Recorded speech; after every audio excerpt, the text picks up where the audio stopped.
রাধে রাধে। নমস্কার বন্ধুরা, বৃন্দাবন ফ্যামিলি ব্লগের আরও একটি নতুন ভিডিওতে আপনাদের সকলকে স্বাগত জানাই। কেমন আছেন সবাই? আশা করি সবাই ভালো আছেন, সুস্থ আছেন। তো আজ সোমবার আর এখন ঘড়িতে বাজে সকাল প্রায় 7:30টার মতো। তো এখনও কিন্তু আমার গোপীনাথের সেবা পুজো কিছুই কমপ্লিট হয়নি। তো আমি সকাল সকাল ঘুম থেকে উঠেছি, ঘুম থেকে উঠে স্নান সেরে মামার ভজন সাধন মন্ত্রস্মরণ যা কিছু ছিল সব কমপ্লিট করে আমি ঠাকুর ঘরে এসে ঠাকুরঘর ঝাড়ু লাগিয়ে মুছে পরিষ্কার করে নিয়েছি। আর এখন সকালবেলা থেকেই প্রচুর বৃষ্টি হচ্ছে আজকে, মানে কদিন এতটাই গরম পড়েছিল, এই বৃষ্টিটা হওয়ার কারণে এখন একটু আরাম পাওয়া গেল। এই বৃষ্টিটা হওয়ার জন্য এখন কদিন একটু ওয়েদারটা ঠান্ডাই থাকবে, আর কদিন থেকেই ঝড় বৃষ্টি কন্টিনিউ হয়েই যাচ্ছে। তো আজকে একটু বৃষ্টিটা বেশি পরিমাণে হয়েছে, প্রচুর বৃষ্টি হয়েছে। তো এই গরমে যদি এরকমভাবে বৃষ্টি হতে থাকে তাহলে তো মজাই আলাদা। তো গরমটা কোন দিক দিয়ে পার হয়ে যাবে বোঝাই যাবে না। তো এদিকে আমার গোপীনাথের স্নান শৃঙ্গার সব কিছু হয়ে গেছে। তো আমি এখন পুজো করছি ফুল তুলসী দিয়ে। তো বৃষ্টিটা হওয়ার আগেই বাবা বাজারে গিয়ে বাজার থেকে ফুল মালা সব কিছু নিয়ে চলে এসেছে, তারপরে বৃষ্টি নেমেছে। আর এখন যেহেতু আমাদের এখানে সূর্যোদয় হচ্ছে সকাল 5:30টায় গিয়ে, মানে 5টাতেই পুরো যেন একদম সকাল, মানে রৌদ্র উঠে যায় এরকম অবস্থা হয়। কারণ এখন আমাদের এখানে রাত্রি এখন খুবই ছোট, দিন এখন অনেকটা বড়। তো যাই হোক, আমার পুজো হয়ে গেছে, এখন আমি শৃঙ্গার আরতি করছি। তো গরমটা এখানে এতটাই পরিমাণে থাকে না, কিন্তু এই বৃষ্টিটা যদি এইভাবে হতে থাকে তাহলে গরমটা এতটাও বোঝা যায় না। আর এই বৃষ্টিটা যদি না হয় তাহলে তো প্রচণ্ড গরম, মানে প্রতিদিনই লু হয়। আর এই লু সব থেকে খারাপ, এই লু লেগে গেলে একবার মানে শরীর অসুস্থ হয়ে যায়। কিন্তু এখানে আষাঢ় মাস থেকে বৃষ্টি শুরু হয়, কিন্তু এবার দেখছি জ্যৈষ্ঠ মাস থেকে বৃষ্টি শুরু হয়ে গেছে। তো মানে একদিন দুদিন ছাড়া ছাড়াই এখানে বৃষ্টি হচ্ছে। আর এই বৃষ্টিটা যদি এইভাবে কন্টিনিউ হতে থাকে তাহলে তো গরমটা যে কোন দিক দিয়ে পার হয়ে যাবে কিছুই বোঝা যাবে না। আর ঠাকুর করে গরমটা যাতে এইভাবে পার হয়ে যায় এটাই চাই, কারণ এখানকার যে গরম না তীব্র, এটা সহ্য করার মতো থাকে না। আর আমাদের এখানে কি হয়, ঘরে জানলা থাকে না, তো তার জন্য ঘরের ভিতরটা বেশি গরম হয়। তো বাইরের ওয়েদারটা তো ঠান্ডা থাকে কিন্তু ঘরের ভিতরটা একটু গরম থাকে। তো যাই হোক, আমাদের এখানে শ্যুট হয়ে গেছে ওয়েদার, আমাদের কোনো প্রবলেম হয় না। তো আমার গোপীনাথের স্নান শৃঙ্গার পুজো আরতি সব কিছু কমপ্লিট হয়ে গেছে। তো এখন আমি গোপীনাথের বাল্যভোগ লাগাবো। তো আজকে বাল্যভোগে আম ভোগ লাগিয়েছি, আর তার সাথে মুড়ি মেখে, চানাচুর দিয়ে মুড়ি মেখে সেটা ভোগ লাগিয়েছি। আর ভোগ লাগাতে না লাগাতেই আমার গোপাল তো ভোগ বের করার জন্য ও তো একদম রেডি হয়েই থাকে। আমরা যখন ভোগ বের করতে যাই তখন কিন্তু মানে ঠাকুর ঘরে তো পর্দা দেওয়া থাকে, হাতে তালি দিয়ে তবে ভোগ বের করি। তো আমার গোপাল এটা ঠিক ফলো করে যে আমরা হাতে তালি দিয়ে তবেই ঘরের পর্দাটা, মানে ভোগ বের করার জন্য পর্দাটা খুলি। তো ও কি করে, আমাদেরকে যখন ভোগ লাগাতে দেখবে, আমি আর মা যখনই আমরা কেউ ভোগ লাগাই, গোপাল ঠিক ফলো করে যে ভোগ ঠাকুর ঘরে নিয়ে যাচ্ছি, তখনই থেকে ওর হাতে তালি দেওয়া শুরু হয়ে যায়। আর মানে হাতে তালি দিয়ে ও ভোগ বের করবে। তো যাই হোক, ও ভোগ বের করতে গেছে, ভোগ বের করতে গিয়ে আমি যেভাবে আচমন দেই পঞ্চপত্রের জল থেকে, ঠিক ওইভাবে ও আচমন দিতে যায়। তারপরে কতবার হাতে তালি দিয়ে দণ্ডবাদ প্রণাম করবে, তারপরে ভোগের বাটিটা নিয়ে ও বাইরে বের করবে।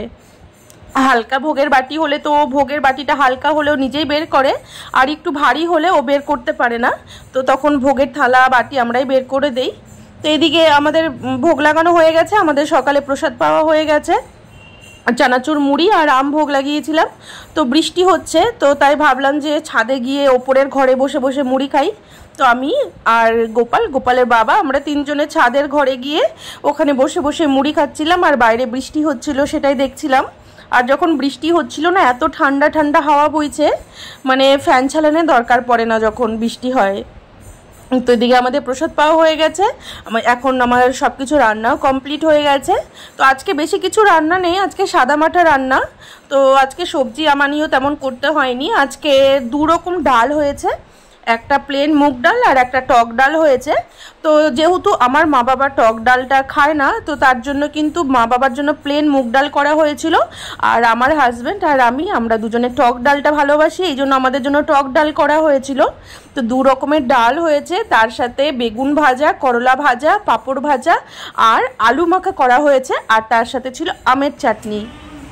তো আমের জেলি করা হয়েছিল, তো জেলিটাকে রেখে দেওয়া হয়েছিল। ওই দুপুরবেলা ভোগ লাগানোর সময় একটু করে আমের জেলি ভোগ লাগানো হয়। আর এখন যেহেতু কাঁচা আমের সময়, তো কাঁচা আমের আচার, জেলি আর কাঁচা আমের জ্যাম সবকিছু করে ঘরে রাখা যায়। তো দুপুরবেলার ঠাকুরকে যখন অন্ন ভোগ লাগানো হয় তখন একটু করে আমের জেলি ভোগ লাগানো হয়, যেটাকে আমের চাটনিও বলা যায়। তো আর এখানে আজকে তো তেমন কিছু রান্না হয়নি, আজকে ভাজা ভুজাই রান্না হয়েছে, ডালের সাথে আলু চোখা, করলা ভাজা, বেগুন ভাজা আর পাঁপড় ভাজা। এটাই দুপুরে ভোগ লাগানো হয়েছিল। দুপুরে আমরা এটাই প্রসাদ পেয়েছি। আর এই গরমে টক ডাল খাওয়ার মজাই আলাদা। তো টক ডাল খেতে ভীষণ ভালো লাগে এই গরমে। আর এই গরমে যত টক খাওয়া যেতে পারে তত গরমটা কম লাগে। তো যাই হোক, দুপুরে আমাদের প্রসাদ পাওয়া হয়ে গেছে। প্রসাদ পাওয়ার পর দুপুরে একটু ঘুমিয়েছিলাম, কারণ বড়দিনের বেলা দুপুরবেলা এত ঘুম পেয়ে যায়, না ঘুমোলে একটুও ভালো লাগে না।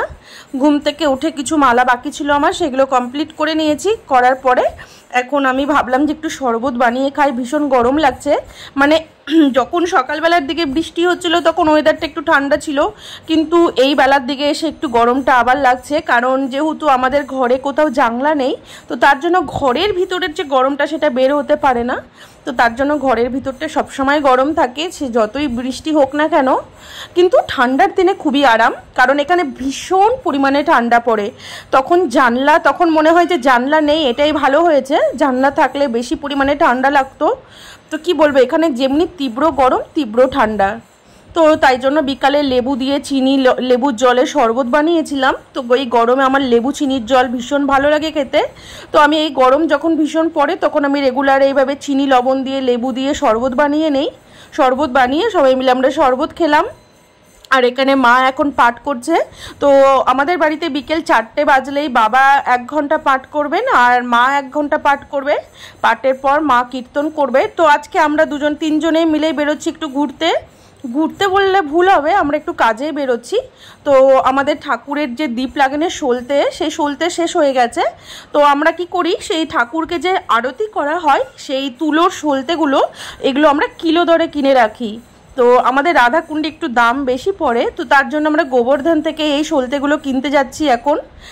এই সলতেগুলো 1 কিলো দরে কিনে রাখলে কি মানে খুচরো কিনতে গেলে দাম বেশি পড়ে, আর একবারে 1 কিলো কিনে রাখলে দামটা কম পড়ে। এখানে 300 টাকা কিলো সেই সলতে। বাড়িতে আমাদের তো দুবেলা আরতি হয়, 2-3 বেলা আরতি হয়, তো প্রচুর সলতে ব্যবহার হয়। এবার সলতে আবার কুণ্ডে আরতি করতে সলতে দরকার হয়, তো তার জন্য সলতে ভাবলাম একবারে কিনেই রাখি। আর একবারে কিনে রাখলে টাকাটাও কম খরচা হয়, আর খুচরো কিনতে গেলে বেশি পড়ে। তবু এখানে রাধাকুণ্ডে 350 টাকা কিলো, গোবর্ধনে 300 টাকা কিলো হয়তো হবে। তো সলতের দামটা একটু এখানে বেশি, কেন সলতেগুলো খুবই ভালো হয়। তো সেই সলতে আনার জন্যই আমরা এখন গোবর্ধন যাচ্ছি। আর গাড়িতে তেলও ভরতে হবে, গাড়িতে তেলও শেষ হয়ে গেছে, তার জন্য তেলও ভরার আছে। এই জন্য ভাবলাম যে একবারে গোবর্ধন গিয়ে কাজগুলো করে আসি, আর বিকেলে আমাদের একটু ঘোরাও হয়ে যাবে আর এই কাজগুলোও হয়ে যাবে। আর বাইরের ওয়েদারটা আজকে খুবই ঠান্ডা আছে, ঘরের ভিতরে যতই গরম হোক বাইরের ওয়েদারটা ঠান্ডা, যেহেতু আজকে বৃষ্টি হয়েছে, আকাশটা মেঘলা মেঘলা আছে। আর আজকে অন্ধকারও একটু তাড়াতাড়ি হয়ে গেছে, যেহেতু আকাশে মেঘ আছে, তো একটু ঠান্ডা ঠান্ডা হাওয়া বইছে। মানে আজকে বিকেলের ওয়েদারটা এত সুন্দর না, মানে ঘুরতে এত ভালো লাগছে। আর আমার গোপাল মানে কি বলবো, ও নতুন গাড়ি দেখেছে, ও এখন যেখানে ও ঘুরতে বের হোক ওই গাড়িকে আগে দেখাবে, ওই গাড়ি নিয়ে আগে ঘুরতে বেরোতে হবে। আর সারাদিন যে কতবার জেদ করবে ওই গাড়িতে ওঠার জন্য, ও বোঝে যে নতুন গাড়ি হয়েছে, আমাদেরকে এখন ঘুরতে যেতে হবে। আর ওই গাড়ি যখন বের করা হবে তখন ওকে গাড়িতে বসাতেই হবে, মানে এত জেদ। তো যাই হোক, গোবর্ধন থেকে সলতে নিয়ে চলে এসেছি, এখন রাধাকুণ্ডে এসে গেছি। তো রাধাকুণ্ডে এসে ভাবলাম একটু ফুচকা খেয়ে আসি, অনেক দিন থেকে ফুচকা খাওয়া হয়নি, অনেক দিনই হয়ে গেছে। ফুচকাওয়ালাটাও ছিল না, ফুচকাওয়ালা এখানে ছিল না, ও কদিন বাইরে গেছিলো। তো তার জন্য আবার দেখছি ফুচকাওয়ালা বসেছে, তো তার জন্য ভাবলাম কটা ফুচকা খেয়ে নেই। তো এখানে 20 টাকার ফুচকা খেয়ে নিলাম। ফুচকা খেয়ে খিদেও পেয়ে গেছিলো, তো গোপালের বাবাকে বললাম চলো রেস্টুরেন্টে যাই, কিছু মোমো খেয়ে আসি। তো এই যে আমাদের রাধাকুণ্ডে এই রেস্টুরেন্টটা, এটা বেশি দিন হলো হয়নি, 1 বছর হলো হয়েছে। তো এখানে ক্রাঞ্চি মোমো পাওয়া যায়, ভীষণ টেস্টি খেতে। তো আমরা যখনই রেস্টুরেন্টে আসি ক্রাঞ্চি মোমোটাই খাই। তো এখানে 1 plate full plate crunchy momo order করেছিলাম, আর একটা পনির রোল অর্ডার করেছিলাম। তো এগুলো দিয়ে গেছে। তো এই ক্রাঞ্চি মোমো ভীষণ টেস্টি, ভিতরে পনির, ক্যাপসিকাম, কর্ন, গাজর, টমেটো এইসব পুর দেওয়া আছে ভিতরে। এই মোমো এত টেস্টি, এই মোমো একমাত্র এই রেস্টুরেন্টেই আমি খেয়েছি, অন্য কোনো রেস্টুরেন্টে আমি ক্রাঞ্চি মোমোটা খাইনি। মানে ভীষণই টেস্টি মোমোটা। তোমরা যদি কখনো রাধাকুণ্ডে আসো, এই রাধাকুণ্ডের এই রেস্টুরেন্ট থেকে এই ক্রাঞ্চি মোমোটা একবার টেস্ট করবে, ভীষণ টেস্টি লাগবে। আর এই একদিন এই ক্রাঞ্চি মোমো খেলে রেগুলার এই ক্রাঞ্চি মোমো খেতে ইচ্ছে করবে। এক প্লেট, ফুল এক প্লেট 140 টাকা প্লেট। আর তার সাথে একটা পনির রোল নিয়েছিলাম, ভীষণ টেস্টি খেতে, ওটাও ভালো খেতে। তো এই রেস্টুরেন্টে সব কিছুই ভালো খেতে। আমাদের যখনই কোনো খাওয়ার কিছু ইচ্ছে হয় আমরা এই রেস্টুরেন্ট থেকে কিনে এনেই খাই, কিংবা ওখানে অর্ডার করে খেয়ে নেই। তো যাই হোক, রেস্টুরেন্ট থেকে খেয়ে আমরা গাড়ি করে রাধাকুণ্ড পরিক্রমা লাগিয়ে নিলাম। অন্য দিন পায়ে হেঁটে পরিক্রমা লাগাই, তো ভাবলাম আজকে গাড়ি নিয়ে বেরিয়েছি, তো গাড়ি নিয়েই পরিক্রমা করে নিলাম। পরিক্রমা করে এবার সোজা বাড়ি চলে এলাম। তো গোপালকে গোবর্ধন থেকে এই বেলুনটা কিনে দিয়েছিলাম, মানে লাইটিং হয়, ঠিক এটাকে কি বলে বুঝতে পারি না, কিন্তু জিনিসটা দেখে ভীষণ পছন্দ হয়ে গেছিলো, তাই গোপালের জন্য নিয়ে নিয়েছি। ও তো এই বেলুনটা পেয়ে খুব খুশি। ও বেলুনটা পেয়ে বাড়ির বাইরে রাস্তায় দাঁড়িয়ে দাঁড়িয়ে ওটা দিয়ে খেলছে, আর আমরা বসে আছি বাড়ির বাইরে। মানে সন্ধ্যাবেলা এখন হাওয়া বইছে বাইরে, খুব সুন্দর ঠান্ডা ঠান্ডা হাওয়া। তো মা এসে দেখছি রুটি করেছে, মা রুটি, দুধ, কলা, আম ঠাকুরকে ভোগ লাগিয়েছে। তো রাত্রে আমরা আম, দুধ, রুটি, কলা এটাই প্রসাদ পাবো। তো যাই হোক, আজকের মতো ভিডিওটা আমি এখানেই শেষ করছি। আবার দেখা হবে তোমাদের সাথে পরের একটা নতুন ভিডিওতে। তো এই ভিডিওটি ভালো লেগে থাকলে তাহলে প্লিজ আমার চ্যানেলটি সাবস্ক্রাইব করে আমার পাশে থাকবেন, আর একটা লাইক, কমেন্ট, শেয়ার অবশ্যই করবেন। রাধে রাধে।